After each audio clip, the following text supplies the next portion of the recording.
Thank you so much, JJ, for that introduction. I am a teacher by day, I like to say, an author by night, and occasionally here and there, I am a keynote. Currently, I am on vacation in Colombia. I'm in Barranquilla, been here for a week and a half, going to stay another week and a half. And just very excited to be here with you guys and talk about teaching novels in the classroom. So one thing that I want to point out, since I am doing this for Voces, I am a Voces author as well. And I published 3 books through them. El Último Viaje, that was my first book. My second book is Amaya Visita Mexico. And my last book, which is based on a true story, is Tres Citas para el Prom. Very happy and super excited about that because my students absolutely loved hearing this story every year around prom and decided to just fictionalize it a little bit more and add some cool new details. And there we go. All right, so I want to talk a little bit, and JJ, let me know if something is not clear or coming across. Okay, I will. Because I normally have 2 computers up so I can see things, but I just have one screen now. So you can hear me okay, right?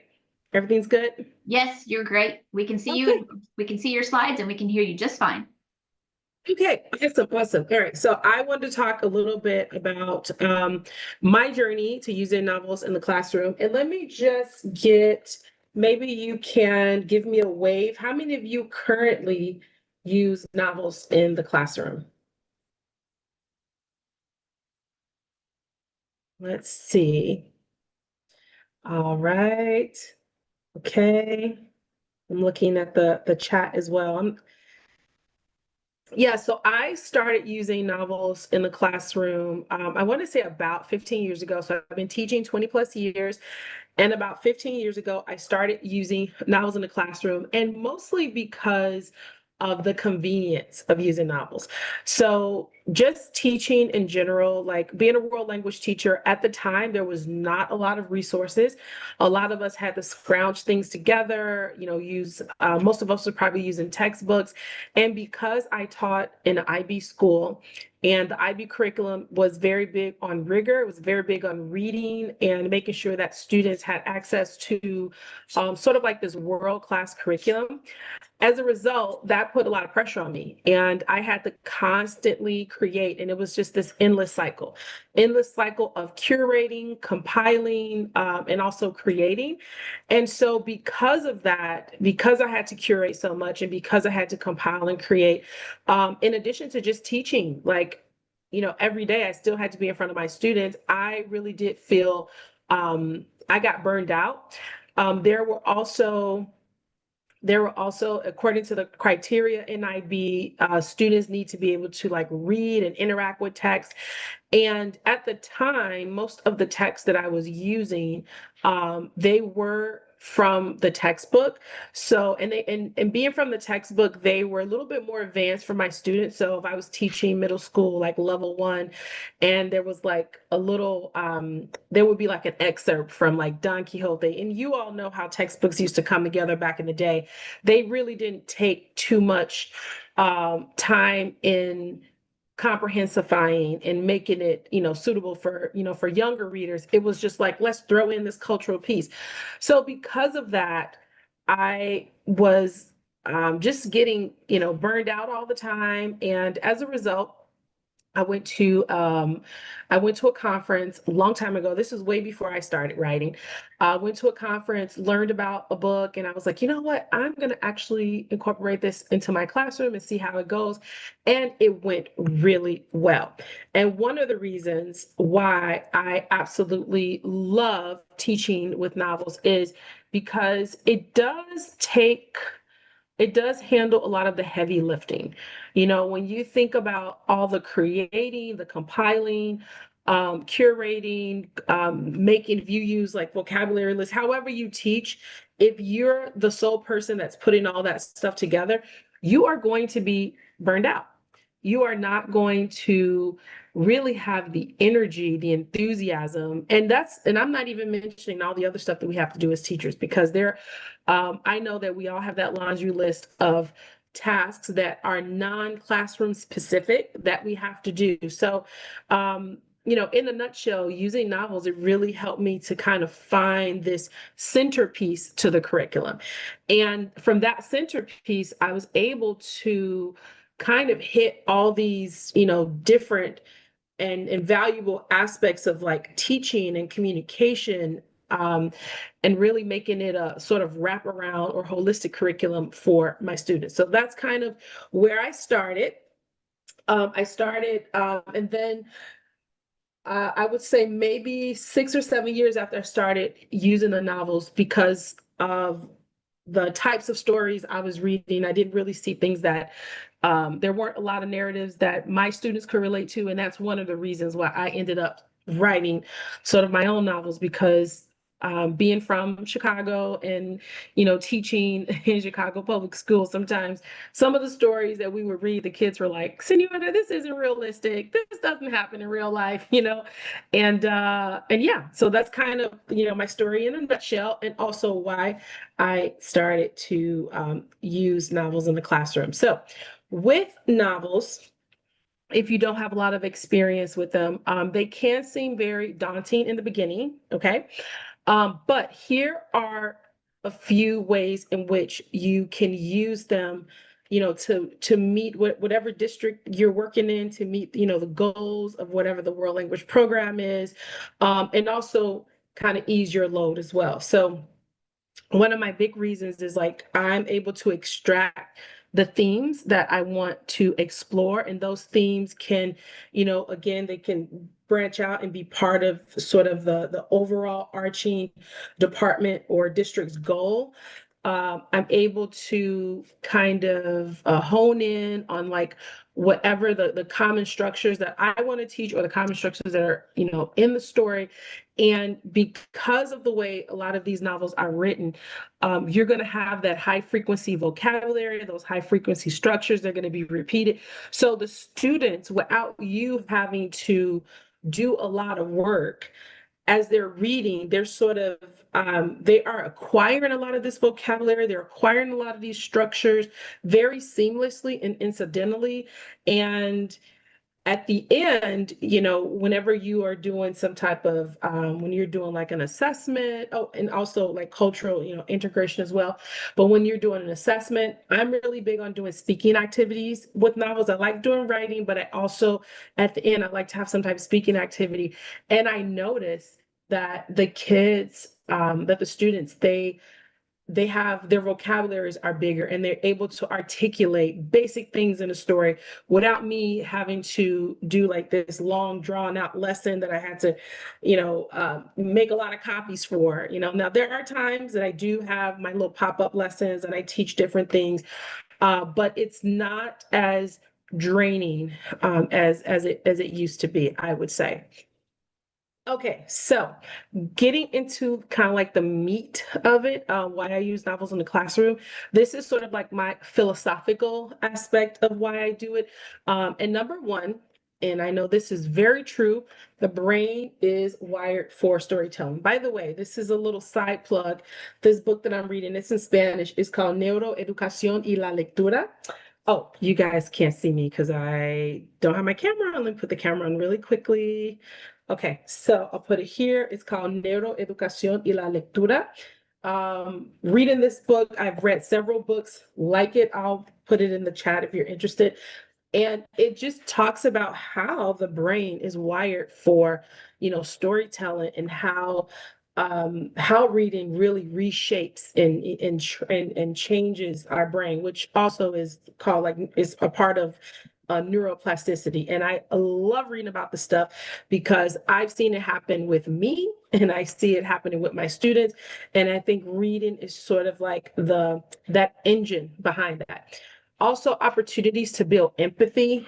We know now more than ever, this is something that is missing, or not missing. I think it's just being diminished a lot in our society, for a wide variety of reasons. And I think technology and social media is probably, one of them. And so reading really does, help students to build empathy. And, you always can have those conversations about like, well, if you were in the situation, like, what would you have done? And really getting them to like understand, the character's plight, whatever that plight may be. And also connections and meaningful interaction. So, like I said earlier, I love having novels as sort of that centerpiece because all my lesson is going to be around that. And it's helping, and that helps students to like build connections. So they are connecting with, they're connecting with the world, they're connecting with the character, they're connecting with the story, they're connecting to the world, they're doing, comparisons, they're interacting with each other with regards to the story, they're sharing their opinions. So it is this really great way to have a lot of that constructivist model to teaching just naturally built into the unit. Okay. All right, so brain scans, these are a few little quotes. Brain scans reveal that stories stimulate and engage the human brain. Students connect on a personal and emotional level. And I have seen this with a lot of the stories that we've read in class. So for my level 1 class, I think I may have a slide here where I go over some of the books that I use. My book, La Clase de Confesiones, being one of them. We don't read that until later in the year. So we normally start off with Filomena está aburrida, which is like a graphic novel, but it does have enough text where the kids can like, connect to. And just automatically, they just, they have reservations and they have opinions about characters and they get to express that in Spanish. They're like, oh my gosh, this girl complains so much, or no me gusta, ella tiene muchas opiniones. And, it's fun because they're actually learning how to express themselves and they're having fun without feeling like it's overly academic. I'm not opposed to something being academic, but I do like for them to sort of like ease into the reading and just it becoming a part of that like repertoire of class, becoming part of that routine where when they leave, sometimes my students, I've noticed with when we do reading and I do a lot of movies too in class, little series of movies, and we have great discussions. There's so much communicative creativity. And then later, someone will say, what'd you do in Spanish class? Oh, we didn't do anything. And it's funny because in their mind, it doesn't really register as school because they're not like doing all the stuff that they're doing in other classes, like taking copious notes and worksheets. They're actually like reading and talking and doing a little writing here and there. So I do like the fact that it engages them on a personal level. Stories use the whole brain and activate language, sensory, visual, and motor areas. In this book that I mentioned, Neuroeducación y Lectura, it talks about that as well. It's like how that reading, it like fires up those neurons and dendrites and making those connections and leading to sort of like, greater insight. And I guess for language learning, it's even better. All right, more reasons to use novel in the classroom. And I'm also going to get into like ways in which you can use novels. So just in case you feeling like, okay, this is really great, but I need like brass tacks examples, I am getting there. Um, so the contextualized grammar and the vocabulary, that is a key one for me because again, my classes are very communicative. I absolutely that's the purpose of learning a language, right? Like, I think, it's great for us to be able to be sponges, the students to be sponges, and for them, to take in the input. But for me, the magic is not the input. The magic is what happens, how that input is alchemized into something spoken, into the spoken word. And so that's where I'm just like, oh my gosh, this is so great because they're seeing, these the same vocabulary words, the contextualized grammar, and then they're incorporating that. Copious amount of input, which we know that is correlated to increase like vocabulary acquisition. And I will say, I have seen this over the years. My classes, the classes that read the most, are the classes that when it comes to speaking activities, their lexicons are richer as a result.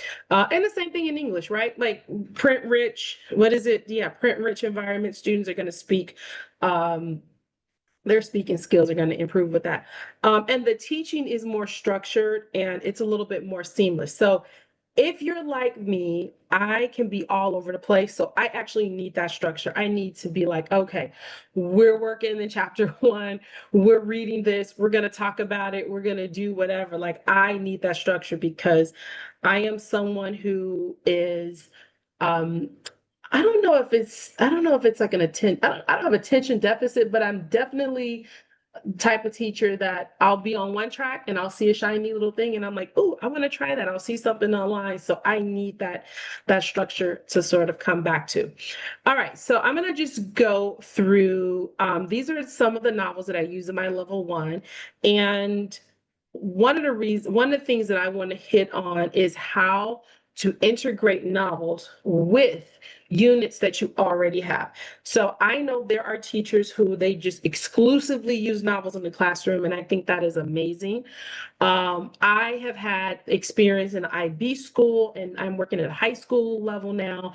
I teach college dual credit. I teach level four Spanish, and so and I work with AP teachers. So there's a lot that goes into me sort of fleshing out my curriculum, and I have my own ideas, but I also work within a system. And in my department, they're very, very big on units, and I like doing units as well. And so what I've managed to do is figure out books that just go well with the units that I'm teaching. So I'm going to give you a little bit of insight on that.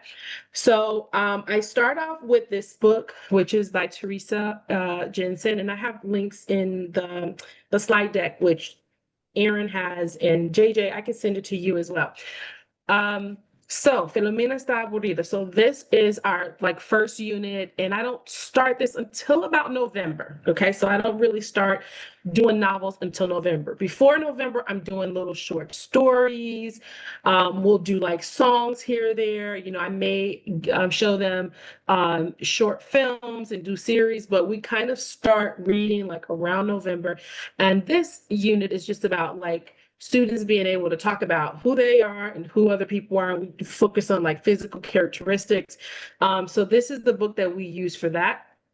Also, in addition to that, when I teach this book, because it's about this girl being bored and she's bored, and because she's bored, someone recommends her to start helping out with the community, and she starts doing that. And so that becomes like a centerpiece. Like we talk about the act of being bored. So I have a little text that I wrote up that talks about oh crap, what is it called? Shoot.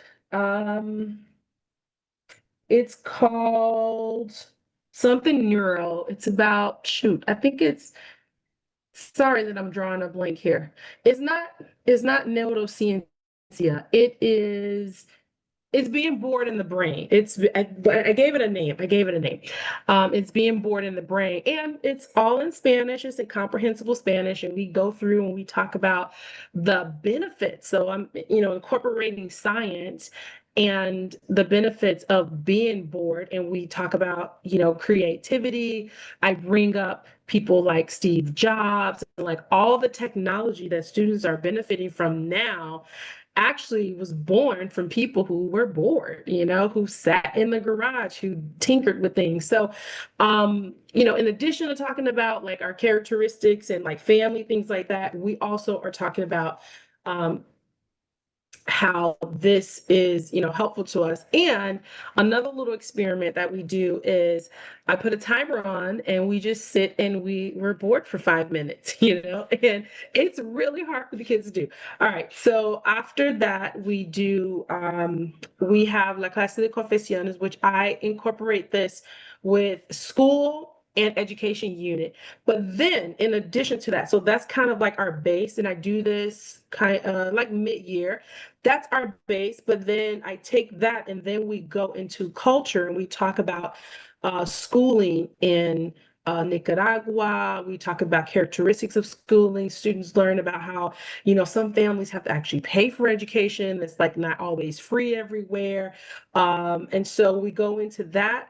We also do sort of like a little global part where we talk about education in Bangladesh. And this was because this is an interest that I had. I saw that there was like a school on a boat because of the torrential rains and flooding in this area. So there was an engineer who constructed a boat, and it's like a boat with, outfitted with computers, and it was just fascinating. So we talk about that. So that's kind of how we kind of use the novel as like a home base. We talk about the characters and the relationships. We have a lot of fun because this book is about a classroom crush, but then it's like taking it out and sort of exploring other topics, and having letting the novel sort of provide the basis for that. We do Feliz Cumpleaños during our sports unit, which is a shorter book, and a little bit is easier than this one. We do that. It's like sports and bullying. We do Agentes Secretos, and last year we actually paired this with El Libro de la Vida, because we realized I have a colleague that I teach with, a lot of the vocabulary from the movie and then vocabulary here and the bullfighting. It's like a perfect marriage. Now, we don't do it around Day of the Dead. We do it later, but still, kids, learn. And then lastly, but certainly not least, we do La Isla Peligrosa, which is about like adventure, and it is a thriller, and the kids absolutely love it. I do allow my older students to read that book as well. Okay, so we're gonna get into some activities that are helpful for when you are teaching a novel. And the first one I'm gonna call speculative picture talk. And so I'll get into how it kind of differs a little bit from like the regular, picture talk. But I always believe that reading a novel can start way before, you actually open the book and turn the first page. There's a lot of things that you can do beforehand. And I actually, probably to my own detriment, I actually love doing a lot of the pre-reading stuff prior to actually doing the act, prior to doing the reading. Um, and I love it. My coworkers sometimes, my colleagues, they don't like it so much because they're like, okay, you're always behind Quintero. And I'm like, okay, I'm getting up there. We're just having so much fun. So I'm gonna just go over really quickly kind of how I do this in my class. So now I know like with like the basic kind of picture talk, that is sort of like step one. You talk about the cover, you can ask questions, how many students, you know. I like to go a little bit deeper, and going deeper, we use a little bit of translanguaging. So this is my opportunity to like introduce words to kids and introduce structures. So I do a little bit of, I call it miti miti, which is mitad English, mitad español. And so I'll start with, based on the cover, what situations do you predict would unfold in a book? And the kids are like, ooh, just that question alone. It's like, I am not telling them about the book. I am not telling them, after I've asked them basic questions, I'm asking them to look deeper and to really think about the title and think about what do you think is going to happen in this book. And are telling me, as they are telling me, then that's when I'm sort of, doing the conversion and writing on the board, and we're talking about it. Um, JJ, I wanted to ask you really quickly, how much time do I have? I want to make sure I'm not. You have an hour total, so you have about 36 minutes left. Okay, perfect, perfect. Okay. Thank you. All right. So that's one, kind of way of approaching it. And it really kind of excites them, right? I think sometimes when we teach novels, we can just kind of go straight for like, let me tell you about the cover. open the first chapter, we're going to read, but I like to create a lot of excitement. I like students to almost have a punch list of what they think is going to happen in the book, and then as they're reading, it's kind of like a little treasure. What do you call those things? Treasure search? No, I can't think in English. Sorry. What is Treasure it hunt. called? Thank you. Treasure hunt. This what happens to your brain. Yes, treasure hunt. And then obviously I can, do some more comparative type. And you can, whatever book you use, I encourage you. I'm gonna assume that read the book first. Um, Although I'm going to be honest, I know, do not throw tomatoes at me. I have been in a bind where I have used books where I'm like, I have not fully read, but I've trusted the author. And I'm like, I am one chapter or two chapters ahead of the kids. I have definitely done that, before. So, is this class similar or different to yours? How is it different? So, with each of these questions, we're like, we're building vocabulary and structures with which we're going to like talk about the book. And because I know the book, I've read the book. Well, I wrote the book, but I read the book. I know where we're going, and I know kind of how I want to navigate the types of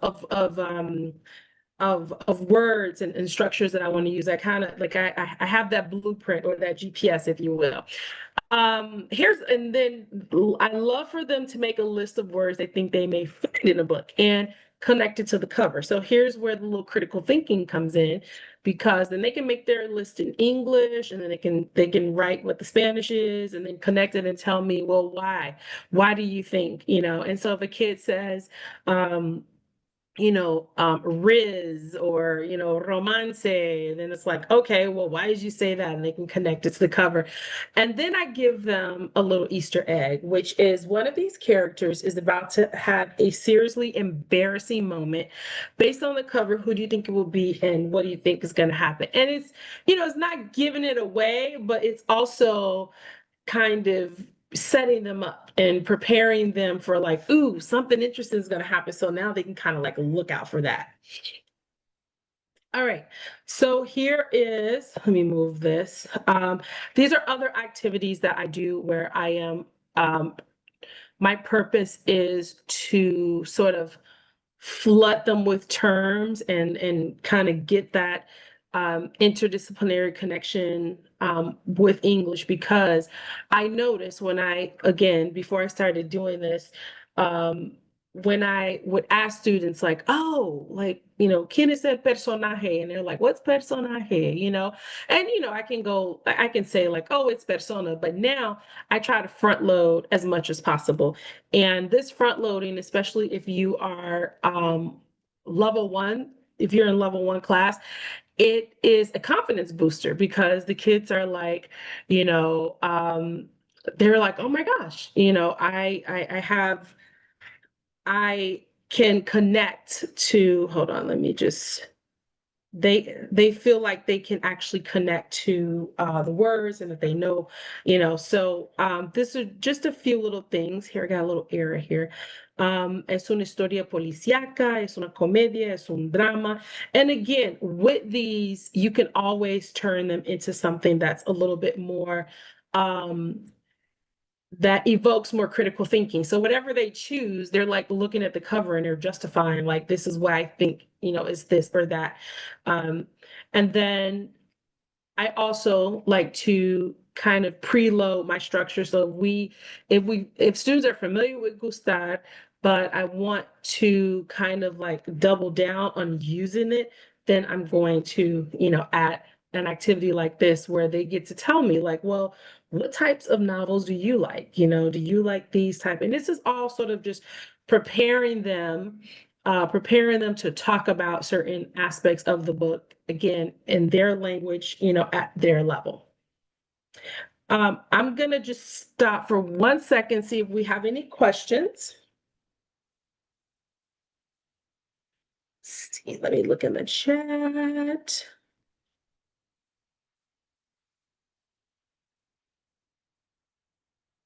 Oh, yes. Thank you. Oh, wait, hold on. Is this okay? I'm just looking for questions. Mitch.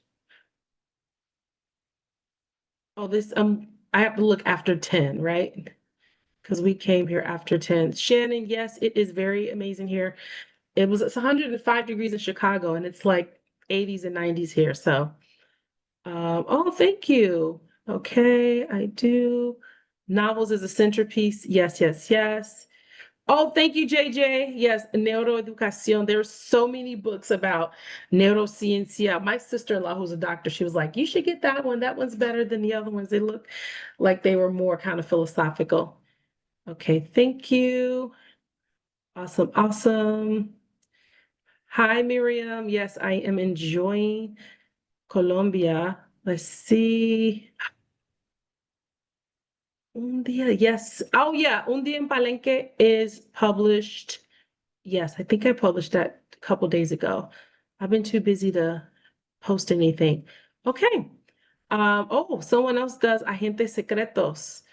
Yes. Okay, I'll put a link to the books in here as well. Okay, so keeping on schedule. Okay, so the next activity I want to show you is making predictions about the novel. And this one, student, it's the first one that I showed you is something that students can do, and you can use a little bit of translanguaging around it. The second one is kind of like teacher facilitated, and it's giving students like multiple choice options for what they think is going to happen. And it's all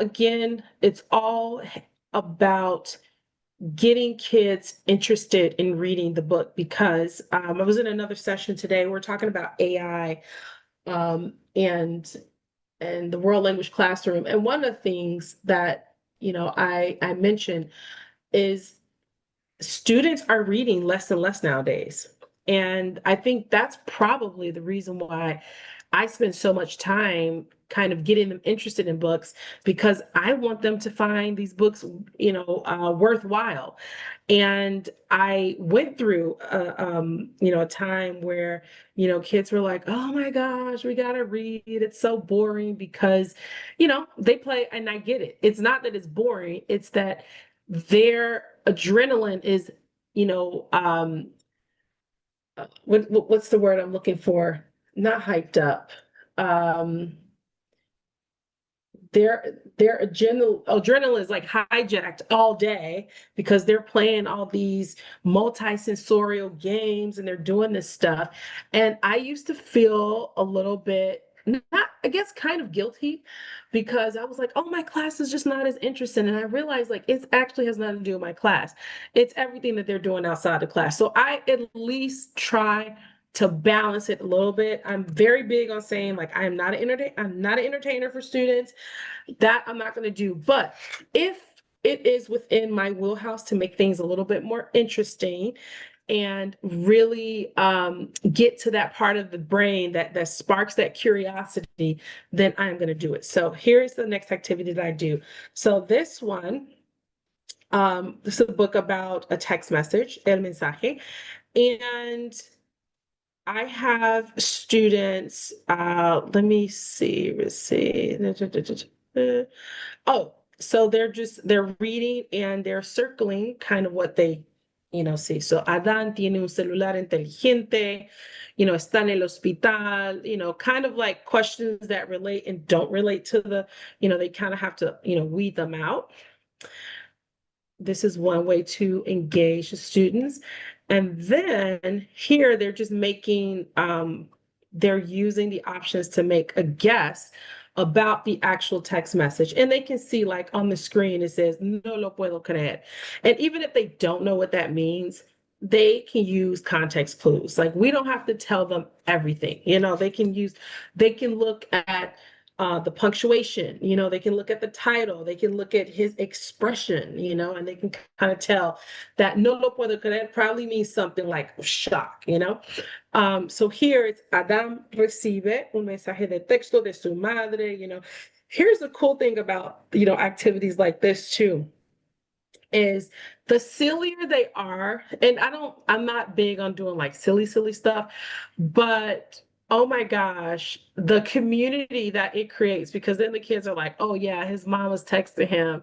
He doesn't have a girlfriend or boyfriend or whatever. The conversation gets, doing the conversation can get interesting and fun and ultimately bring in more, vocabulary and more text and more structures that I want to use with the students. So here we have recibe un mensaje texto de su novia, and then kids are making predictions about that.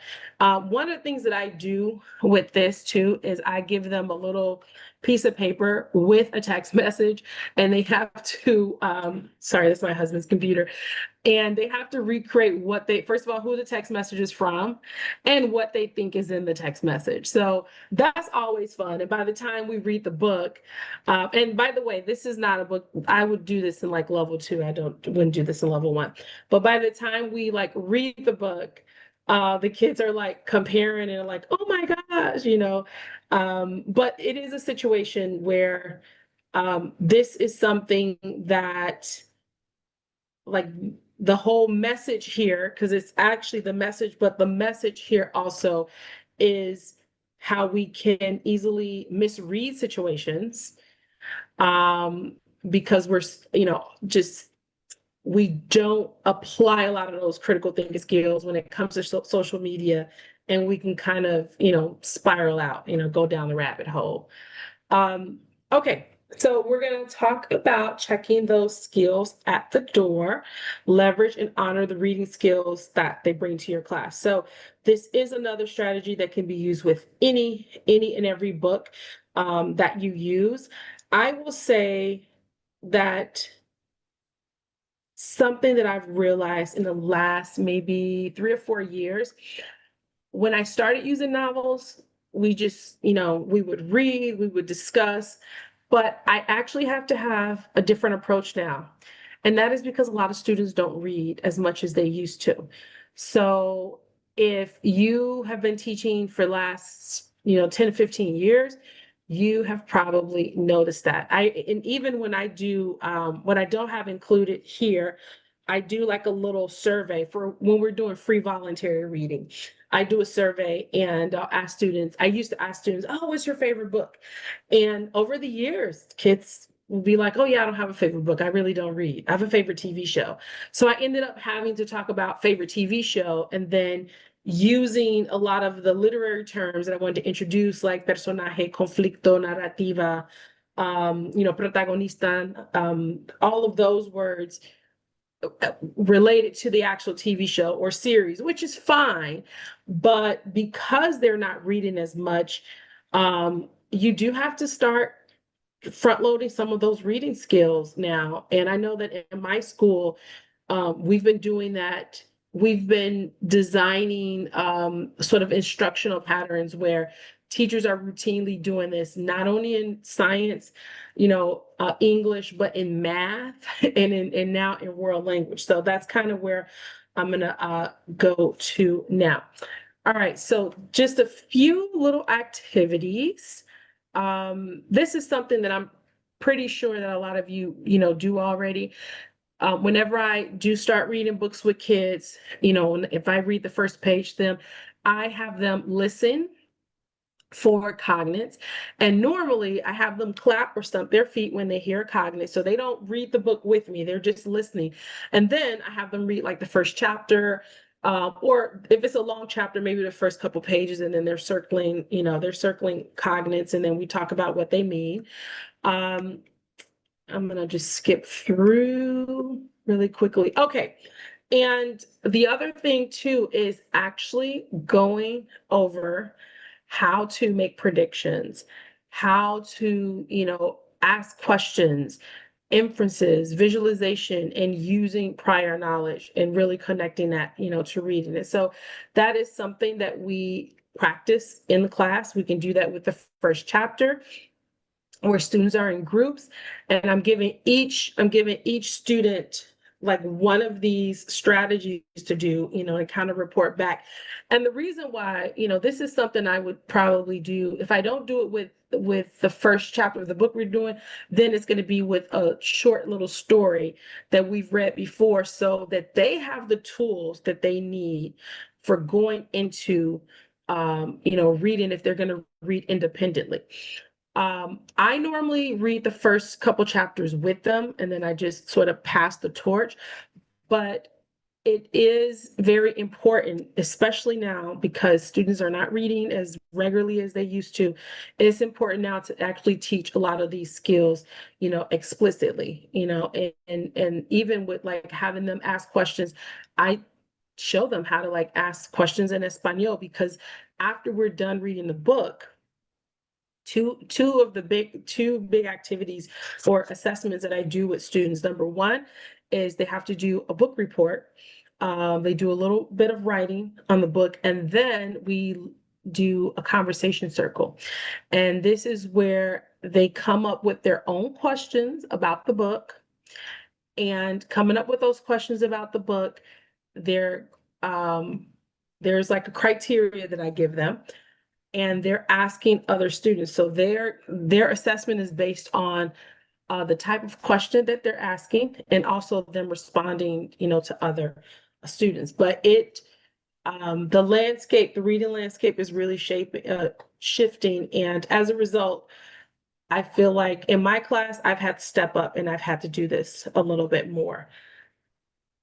All right, I think I talked about this, making a list of familiar words and sharing. So these are just like other little activities that I do to really help boost the confidence and really show them, especially in level one, that they have the tools. I'm going to be adding some of those tools, but they do have the tools, to read, and that the books are comprehensible enough. They're at their level. Now, again, with my comment about reading, I have gotten over the years to students who come in who don't really have a strong reading background in English.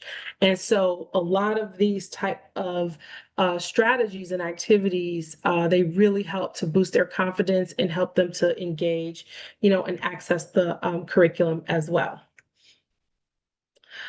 This is, sorry, this is sort of the last activity that I do. And this could be pretty much anywhere.